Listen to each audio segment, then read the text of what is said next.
I'd like to share a poem with you right now that explores just how powerful a photograph can be.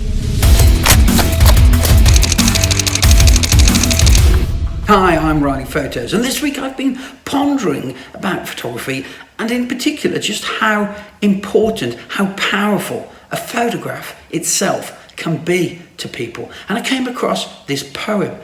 Have a listen. I can freeze the world, stop it in its track, like a thwack from Muhammed Ali, because around my neck is a memory box, a thief of time that commits no crime, but pilfers moments and makes them mine.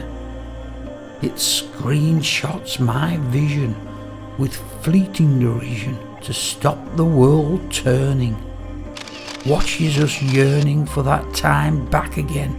It teases us with our youth, mocks our uncouth embarrassments as we try taming the grain again and again. On a good day, it champions our triumphs, brings laughter back into a gloomy hour, and it has the gift of gifts in quiet unfulfilled moments to bring back our loves as if we'd never parted. Now progress marches oblivious and our memories more frivolous are kept in my pocket under a security key for no one to see, just me, not the same, without a frame, paper with time stood still. Pick up that box, I say, make hay while the sun shines on another day. That was interesting, wasn't it? I quite enjoyed that, and I loved the way that it described the way that sometimes seeing a picture that you haven't seen for a very long time, a photograph, thwacks you like Muhammad Ali, and you know what it's talking about there. You know, when you see a picture that you haven't seen for a very long time, and maybe you can't believe what you look like, or somebody that you know looks like, or what you were wearing, or whatnot, and it really, or somebody you haven't seen for a very long time, and it does kind of thwack you, doesn't it? I like the way it talked about photos being a thief of time, pilfering moments, and then gifting them to you. And that's a nice way of putting it, isn't it? It steals a moment, it stops the world and gives you that moment to keep forever. So a really nice way of looking at memories, isn't it? I like the way it talks about teasing you about your youth. Time doesn't stand still, and we all get a little bit older, as these lines will tell you.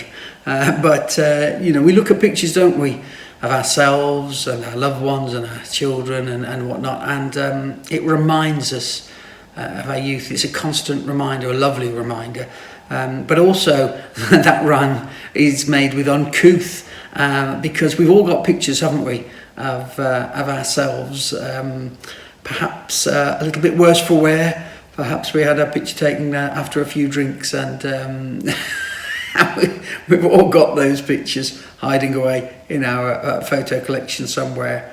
I like it talking about bringing laughter, which photographs genuinely do, but also bringing your loved ones back to you for a fleeting moment. That's a really nice thought, isn't it? If you've lost anybody or a relationship, and you have some pictures there, they're always there, and just for a fleeting moment, they can bring those memories flooding back. Such a powerful thing, a photograph, really, really powerful.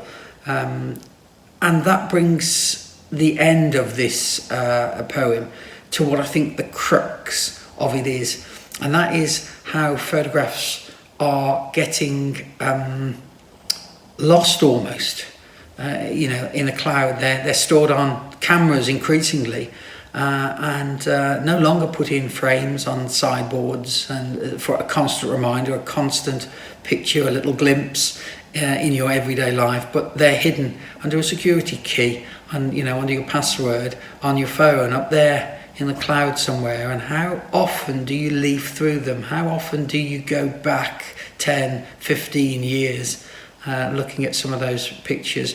If it was out on a sideboard in a frame, you would see it most days, and those memories would be a constant reminder, but locked away on your phone. And also I think it's saying something about the frivolity of modern digital photo taking. We often take 10, 15, 20 pictures of something and take them very quickly, and most of those pictures don't see the light of day. You don't look at them again. But when you're taking in the old days when we were doing film, we had 24 exposures. You thought really carefully about every one of those. You didn't want to waste one. They were expensive. And you knew they were your memories. If you were on holiday with a family and you wanted some memories, let's say there was a harbour and you wanted to remember going and visiting that harbour, you'd think really carefully about where you placed the people, what was in the background, because you wanted to make the most of that memory. Nowadays we tend to be a bit willy-nilly, taking lots and lots of pictures, but how much thought do we put into each one of those pictures is definitely worth thinking about, isn't it? And we talk about, as I said before, putting it on paper and putting it in the frame.